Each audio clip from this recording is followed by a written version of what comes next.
but Yeah, I yeah, suspect it's a continuum in between the two. yeah, yeah.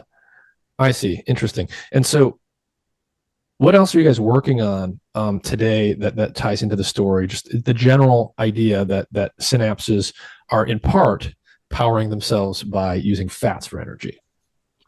Yeah, so I would say, I mean, this is kind of emerging. We're not that far along yet. There's a few things. One is sort of very, you might say, very nerdy detail of molecular machines, right? Which is we don't know the root of when you free a fatty acid from the lipid droplet, say surface, I assume, because that's where the enzyme is working. How does it find its way to the mitochondria? Because fats don't like to simply, they don't float easily through the cytoplasm. And so almost, we suspect there is a conduit of things that will channel it to the surface. And so we're working on candidates of those that understand these are machineries known to handle lipid flow at contact sites between organelles. And so we suspect there may be one that's important for this. Mhm. And so that's one of the directions we're going in. I'd say that's drilling down to details of molecular machinery. Another one is we will be beginning experiments in the coming months of instead of using the drug, which we can't control other than globally, right, is to use molecular tools to take DDHT2 out in specific types of neurons, and then ask in a whole animal context of where you might be setting up your specific favorite thing, right? It could be, working memory or something like this, or neuroprotection to a disease. You could ask, was it playing a role in that kind of paradigm? Where we have to pay the price, where because this will be a genetic manipulation, it won't be as acute. But we don't have a simple way right now to do acute things that aren't global. Mhm, mhm. And so you did these experiments where you inhibit the ability of neurons to utilize these lipid droplets. It induces torpor in the animal. Torpor, as we said, it's a sort of whole body, whole animal state where, Yeah. everything's, your body temperature drops, the animal's not doing as much. And it makes sense because if you can't utilize all the energy you need to do stuff, the brain is telling you to stop doing Yeah. so much stuff.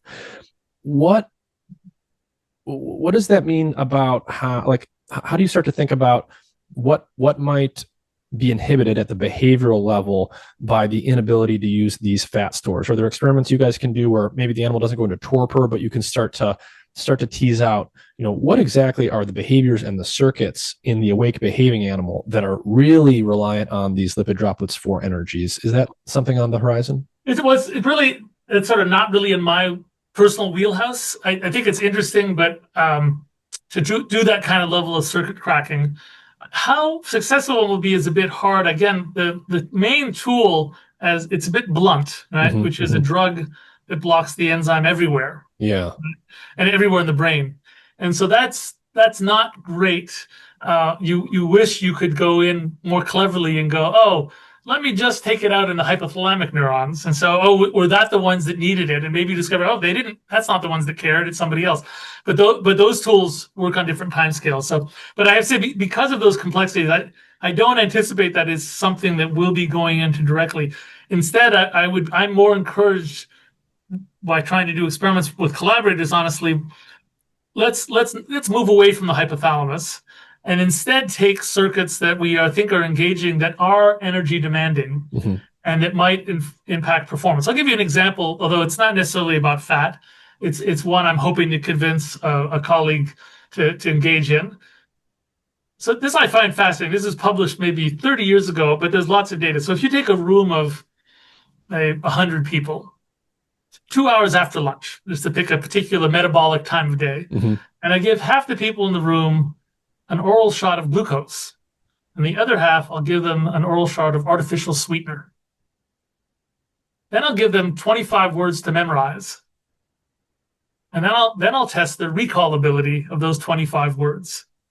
So the people that got the glucose do twice as well, and that's not a small effect. And honestly, this has been studied in lots of contexts with kids before tests that fueling the brain really does tend to help with cognitive tasks, right? And so, in that sense, like if this is an important fuel source for cognitive tasks, so we don't know that it is, right? We suspect it might be. So we would like to build a case that Maybe it is playing a role in much more than just the hypothalamic neurons. As cool as that system is, but because it's sort of a sledgehammer, what the hypothalamic neurons ended up doing, I would rather do a more surgical strike and see, can we build a case for this playing roles in other types of decision making, cognitive behavior, and things. But as I said, because we're much more of a molecular cellular physiology lab, we will collaborate with people, sort of motivate them along those lines. Yeah, yeah.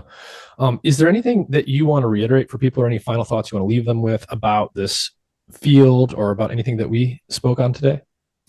Yeah, I mean, there's one big frontier for us, which I do not understand at all with respect to fat burning in the brain, which was, even though we went through the cell biology that where you make lipid droplets, it emerges from the endoplasmic reticulum as a little bubble that you can use.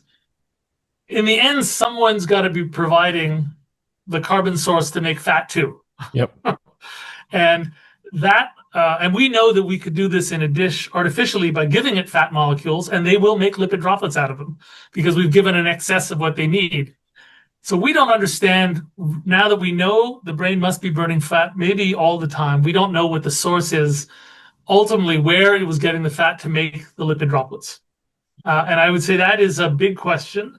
One of the reasons people kind of discard is they didn't think that the standard way to ship fat in the body are through lipoprotein particles. Yeah. They vary in size, immediately upon digestion, fat gets sorted in things called chylomicrons, but there's LDLs, VLDLs, there's all kinds. The brain has lipoprotein particles as well. Largely those come out of astrocytes and microglial cells, right?